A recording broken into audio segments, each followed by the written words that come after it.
Como se suele decir, las herramientas del amo nunca desmontarán la casa del amo. Por eso, la solución que propone el ensayo es muy radical. Propugna lo que él denomina una cooperación en base a la conciencia. ¿Y eso en qué se traduce a nivel práctico? Pues se trata de un modelo económico alternativo donde se eliminan de raíz las jerarquías que extraen el valor. En este modelo hipotético, desaparecerían por completo las corporaciones multinacionales, los bancos centrales. Madre mía, todo el sistema financiero al palco. Todo. Y también desaparece la figura tradicional del trabajador asalariado, ese que vende su tiempo al mejor postor para sobrevivir. Vale, espera. ¿Y qué ocupa el vacío enorme que dejan Wall Street y las nóminas tradicionales? Según el texto, el tejido de la sociedad pasaría a estar formado únicamente por cooperativas integradas por lo que él llama socios cooperantes. Y hay una regla de oro innegociable. A ver. Todos los beneficios generados por el esfuerzo colectivo se reparten de manera estrictamente equitativa entre todos los participantes. Punto. O sea, adiós a los dividendos para accionistas que no hacen nada. Exacto. No hay una junta directiva lejana que se lleva el 90% del pastel. Aquí el autor recurre a una analogía biológica que es muy precisa. Dice que debemos dejar de ver al individuo como una célula aislada obsesionada con acaparar nutrientes a costa de las demás. Y empezar a vernos como un todo, supongo. Sí, como parte de un tejido celular solidario que forma un órgano vital. Él lo pone así. Si el corazón bombea sangre, el beneficio de esa acción debe nutrir a todo el cuerpo. No puede quedarse estancado solo en la aurícula. Tiene toda la lógica del mundo.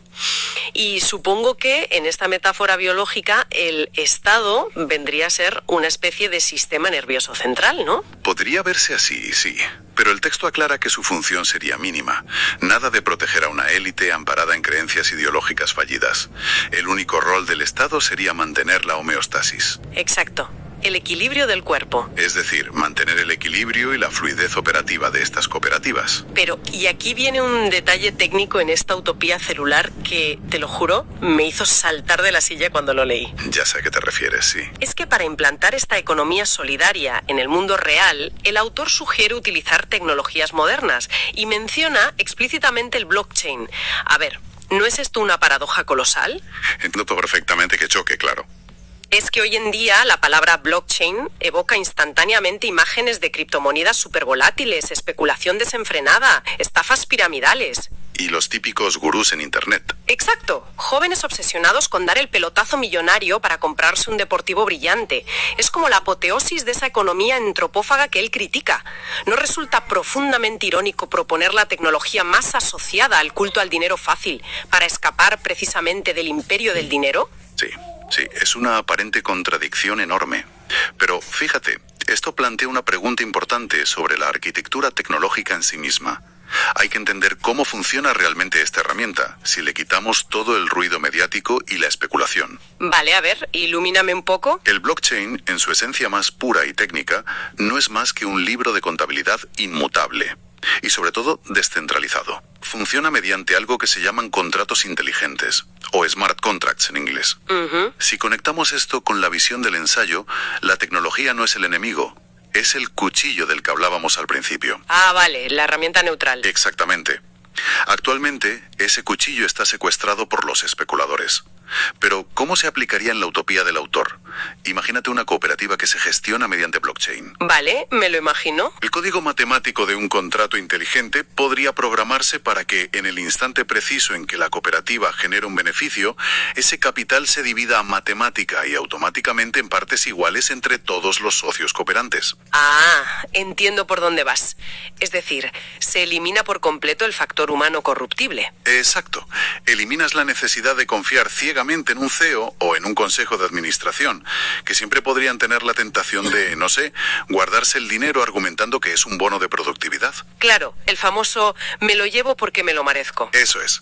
La descentralización técnica del blockchain ejecuta de forma impecable y sobre todo incorruptible la descentralización filosófica que busca el ensayo. Elimina de un plumazo a los intermediarios institucionales. A los sumos sacerdotes de la economía tradicional. Exactamente. A los que deciden quién recibe qué. La tecnología fuerza la equidad matemática. Hace posible esa cooperación en base a la conciencia de la que habla el texto, pero sin depender únicamente de que la gente sea buena o tenga buena voluntad. Vale, te compro el argumento. El mecanismo técnico tiene sentido. El código matemático reemplaza a la codicia como árbitro final de cómo se distribuye la riqueza. Es un enfoque muy elegante. Lo es, pero pongamos los pies en la tierra un momento. A ver, Esta revolución masiva basada en cooperativas algorítmicas, donde las células mutan en órganos conscientes de equidad, todo esto suena a un proyecto a larguísimo plazo, a un ejercicio teórico fascinante para debatir. desde luego, no se le monta en 2 días. Claro, pero mientras nosotros debatimos aquí la arquitectura de esta utopía, la alarma del despertador sigue sonando cada mañana. Ya, la vida real. Hay que pagar la hipoteca, hacer la compra en el supermercado y el sistema antropófago sigue triturando las horas de la gente. Entonces, la duda que me queda es, ¿qué se supone que debe hacer un individuo hoy, un simple martes por la mañana, frente a toda esta maquinaria implacable? Pues mira, esa es precisamente la clave de la sección final del ensayo. El autor no vive en las nubes, es plenamente consciente del abismo que hay entre su teoría y nuestro presente. Y por eso introduce un concepto muy potente, la espera activa. Espera activa. Suena a que no te puedes quedar sentado en el sofá. Para nada. Y la primera regla de esta fase de transición es de hecho un aviso de peligro enorme. Dice que es un error táctico y espiritual gravísimo intentar combatir al sistema utilizando las armas que el propio sistema te vende. ¿A qué armas te refieres? Pues al odio, a la sed de venganza, al resentimiento de clases o al egoísmo dogmático contra cualquiera que piense distinto a ti. Enfrentarse a la maquinaria desde esas emociones es, sencillamente, alimentar a la bestia con un combustible diferente. Pero la sigues alimentando. O sea que el fin no justifica los medios, ni siquiera en una revolución económica. Exacto. Y para ilustrar cómo se puede mantener una resistencia que no engorde al monstruo, el texto realiza una de las reinterpretaciones más llamativas para mí de todo el documento. Acude a la figura histórica de Jesús de Nazaret. ¡Ostras! Eso sí que no me lo esperaba en un texto sobre economía y blockchain. Pues fíjate, pero lo despoja de toda la parafernalia religiosa e institucional que, se le ha construido alrededor durante milenios. No lo presenta como el fundador de una religión, sino como un emisario revolucionario, alguien que trajo el reino del conocimiento, así, con mayúscula, añado específicamente para despertar nuestra conciencia adormecida. El autor se centra en diseccionar uno de los episodios bíblicos más conocidos, ese mandato de «Dad al César lo que es del César y a Dios lo que es de Dios». Claro, la típica frase sobre pagar impuestos. Exacto. Tradicionalmente siempre se ha interpretado así, como una aceptación pragmática de las obligaciones civiles. Sin embargo, la lectura que propone este ensayo es mucho más profunda y subversiva. ¿Cómo lo interpreta él? Argumenta que cuando Jesús señala el denario, la moneda romana con la cara del emperador, lo que está diciendo en el fondo es que el dinero es un invento exclusivamente humano. Representa el poder del hombre sobre el hombre, y nada más. O sea, le quita el valor divino, la genética, que además, según afirma el texto de forma bastante optimista, nos iguala a todos en potencial. Sí, es un mensaje muy humanista. Llega a decir que todo niño que nace alberga en su interior la capacidad real de ser un Einstein, un Newton, un Mozart o un Hemingway. Casi nada. Lo que pasa es que el entorno lo apaga. Claro, la granja de baterías en la que vivimos suele aplastar ese potencial para convertirlo rápidamente en obreros o en consumidores eficientes. Entonces, volviendo a la pregunta de ¿qué hacemos un martes por la mañana para ejercer esa espera activa? Sí, la aplicación práctica. El autor aterriza todo este vuelo filosófico tan elevado en 3 verbos de acción muy concretos.